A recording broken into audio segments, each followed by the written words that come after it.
Hi friends, I'm Heidi Villegas with Healing Harvest Homestead, and today we're going to go ahead and talk about how to grow onions. So I'm going to give you my 3 or 4 best tips for growing large onions in your garden. One of the things that we're really focusing on this year is food security. And that's because everywhere my husband turns on the channels that he watches tells us that we're going to be really needing to have some food storage going. And although we already have food storage, plenty of it, to be quite honest, from previous years, you never know how your garden's going to do. And it's just a good idea to have enough put away. Besides that, we like to help our community. So, you know, we give to the food pantries and all that often, and I feel good about that. So growing large onions is difficult for a lot of people, and like even for us, like this year, we generally don't have a problem growing large onions. This year though, our garden isn't performing as it normally does, and that's because we've had such a long, cold spring. In fact, we're still having a long, cold summer. I'm in a jacket and it's a little chilly out here with the breeze. So let's go ahead and talk about onions really fast. All right, so onions are a staple in the pantry. You can use them obviously to cook with. You can use the tops, which I'm going to be sharing that with you in a moment, for food as well. The whole onion is wonderful, both for flavoring and also for medicinal purposes. So if you haven't seen my honey onion cough syrup, you might want to take a look at that. It's a really excellent home remedy that really works. And I know mostly I talk about herbalism and aromatherapy on this channel because I love those things. But the fact of the matter is I'm a very passionate gardener and have been gardening for, 55 years, if you count my childhood. So anyway, let's talk about getting your onions started. So there's 2 main ways to start onions. One is a start and one is a set. I don't have any sets here with me right now, or I'd show you because obviously they've been planted. But sets are little baby onions, basically, that you poke a hole in the ground and you set the little baby onion in, and then it grows. A start is actually grown from seed, and it started, and you've already got a top. Okay, so you've got a little tiny, skinny little baby onion, and then you've got a little top that looks kind of like grass. And there's always the argument, should I use sets or starts? I'm just going to reassure you right here. We've done both, and we've gotten large onions with both sets and starts. So just know that whichever one you pick, you're probably going to develop your own opinion about what works, but I've had great success with both. So I actually wouldn't worry about it. In fact, we just buy our sets from the feed store, generally speaking. We don't get all fancy and buy, extremely expensive sets, and they work every time. So just a little aside on that. So the next tip I have for growing onions, larger, nice, big onions, is about pruning. So should you prune them or not? This is another discussion that gets talked about between gardeners. And we didn't used to prune our onions. And every year, the tops, which you see down here, would grow this tall, and then they'd get really heavy, and they would flop over prematurely. And that caused our onions to stop growing, and therefore they never got much bigger than, like a tennis ball. And so we decided to start pruning them. And we prune them when they get to be about 12 inches tall normally, and we cut them about 40% back. And then there have been years where we've done that twice. There have been years where we've done it even 3 times, and we're a little late this year getting started.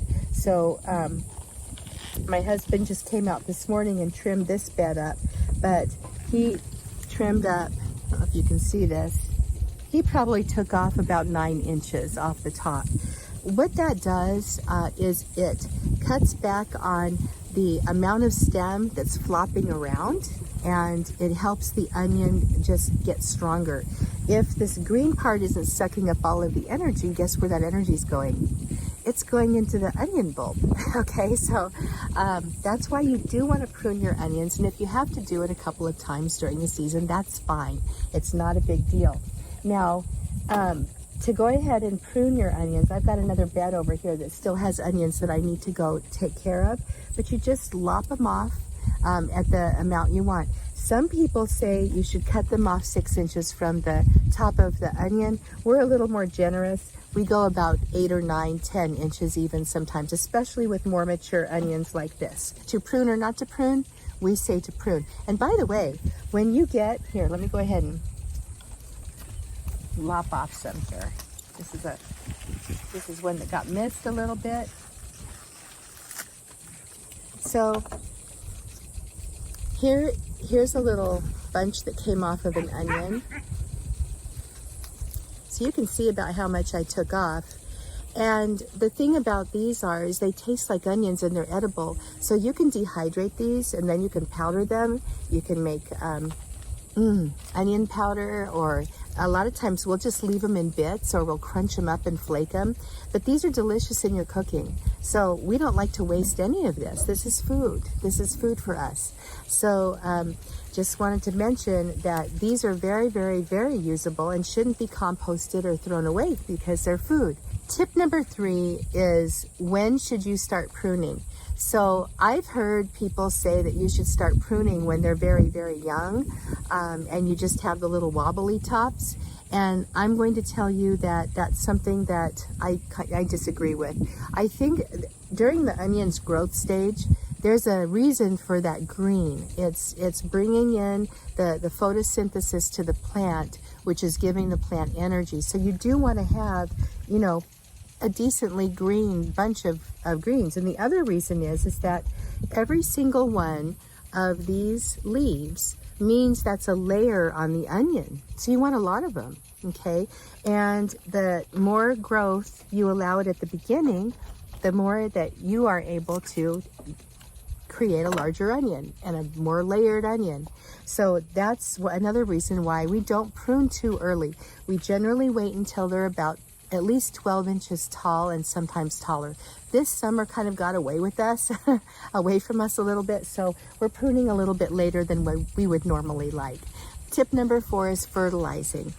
So this is another argument among gardeners, I'll just say, but onions, they're not heavy feeders, but they do need to have some fertilization during the season if you want those large onions, if you want to grow large onions. And we actually only fertilize once in our garden, and actually twice, I should say. When we're putting the garden to bed during the winter or during the late fall, we layer a layer of compost and manure down and let it just sit on top. In the springtime, we put another layer in and we'll just kind of mix it in gently. We don't do tilling or anything like that in our beds. Fertilizing is very important. We're fortunate enough to have a couple of horses that give us plenty of compost. Plus we have a neighbor down the street who's got several horses, and we go gather his too. so we have plenty of manure here on our little homestead.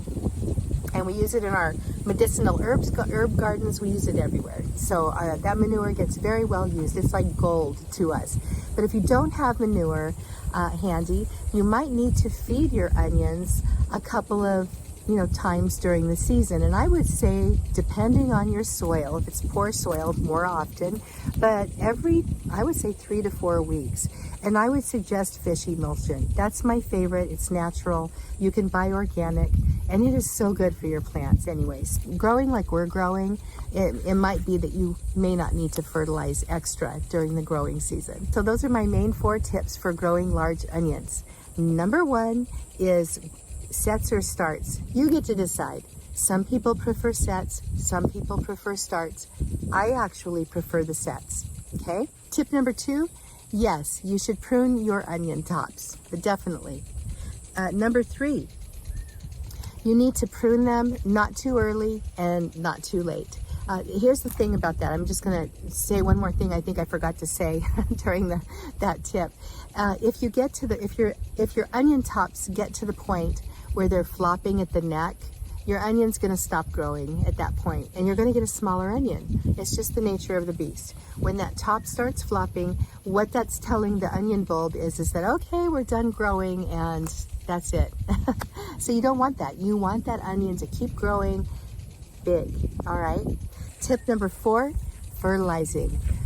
Onions, like all garden vegetables, love to have some food. So unless you're using really rich fertilizer like we are, you might want to consider getting some fish emulsion and taking the time and making the effort to fertilize your onions. All right, that's all I have for you today. I hope you enjoyed this quick little video on growing onions and growing large onions, better yet. And keep in mind that it's a good idea to start growing things. Even right now, we're in the middle of the summer. There's still things that you can grow in July to get a fall harvest, like lettuces, radishes, things like that. So get growing. All right, I'm Heidi Villegas with Healing Harvest Homestead. Down in the description, if you're interested in this, I have a couple of free things for you if you want. There's an herbal remedy guide with a cheat sheet. And there's also a how to relax using herbs and essential oils, a full book with recipes. So you can take advantage of those if you want and get my newsletter each week. I would love for you to join the community that way. And I will talk with you soon. Thank you so much. Leave a comment below and tell me what you think about growing onions. I love listening to other people's tips, tricks, and ideas. All right, talk with you later. Bye-bye.